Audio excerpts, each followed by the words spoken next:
નમસ્કાર દર્શક મિત્રો, મિરર ઓફ ધી વર્લ્ડમાં આપ સૌનું હાર્દિક સ્વાગત છે।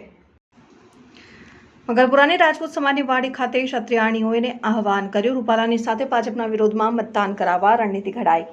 પુરુષોત્તમ રૂપાલા દ્વારા રાજપૂત સમાજ પર કરાયેલ નિવેદનને લઈ થઈ રહેલ વિરોધ વચ્ચે રાજકોટ બેઠકના ઉમેદવાર અને રાજ્યની તમામ બેઠકો પર ભાજપના વિરોધ માટે ક્ષત્રિયો દ્વારા બેઠકોનું સંમેલનોનું આયોજન કરાઈ રહ્યું છે। ત્યારે વડોદરાની મગરપુરાની રાજપૂત સમાજની વાડી ખાતે ક્ષત્રિય મહિલાઓએ એકઠી થઈને પ્રતિક ઉપવાસની જાહેરાત કરી છે। રાજપૂત સમાજના સમર્થનમાં બારનું સંસ્થાથી હવે 143 સંસ્થા વિરોધમાં જોડાઈ ગયા છે।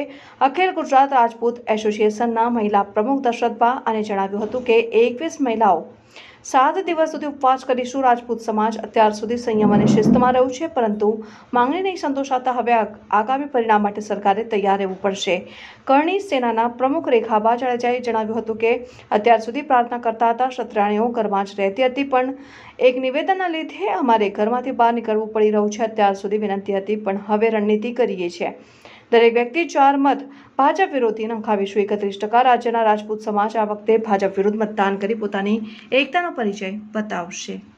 છેલ્લા 1 મહિનાથી પુરુષોત્તમભાઈએ જે વાણી વિલાસ કરી અને અમારા ઇતિહાસને ખંડિત કર્યો છે, અમારા રાજપૂતાણી બહેનો ઉપર એને ટીકા ટિપ્પણી કરી છે, એના અનુસંધાનમાં રાજપૂત સમાજે મોદી સાહેબ પાસે એક ટિકિટ રદ થવાની જ માગણી કરી હતી, પણ છતાં એ માગણી અમારી સ્વીકાર્ય નથી કરી। રાજપૂત સમાજ હંમેશા દેવા માટે અગ્રેસર રહ્યો છે અને રાજા મહારાજોએ દાન આપી દીધા છે, રાજ રજવાડા આપી દીધા છે। એમને રાજ આપ્યું ત્યારે તો આપણા ભારત દેશમાં લોકશાહી આવી, અને લોકશાહીમાં જ અત્યારે તમે આ સત્તા ભોગવી રહ્યા છો, તો એ રાજા મહારાજા વિશે તમે આવું કેમ કહી શકો? અને એના પછી અત્યારે જે રાજપૂત ક્ષત્રિય સમાજ આપની પાસે એક જ વાત કરે છે કે આ વ્યક્તિ આવી રીતે વાણીવિલાસ કરીને નારી અસ્મિતાને ચોટ લગાડી છે, તો એ વ્યક્તિની ટિકિટ રદ કરો।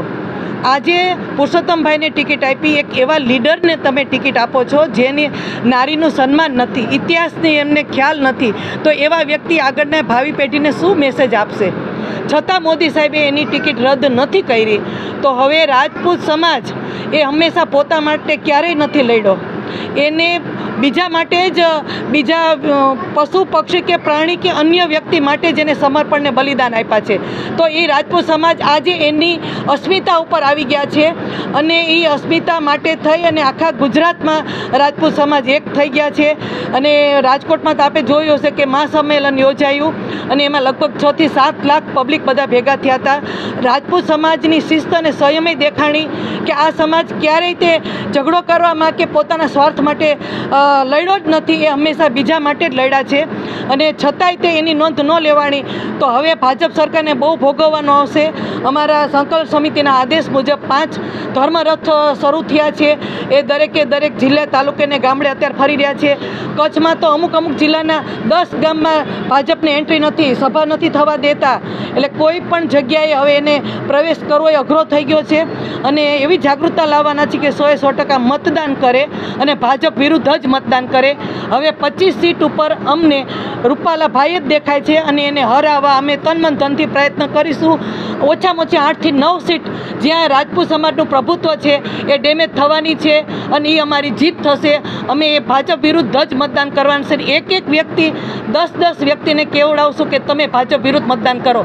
એટલે રાજપૂત સમાજ 31%, ક્ષત્રિય રાજપૂત સમાજ ગુજરાતમાં 31% છે, અને 31%નું રિઝલ્ટ તમે આનું ચૂંટણીનું પરિણામ આવે ત્યારે જોઈ શકો છો।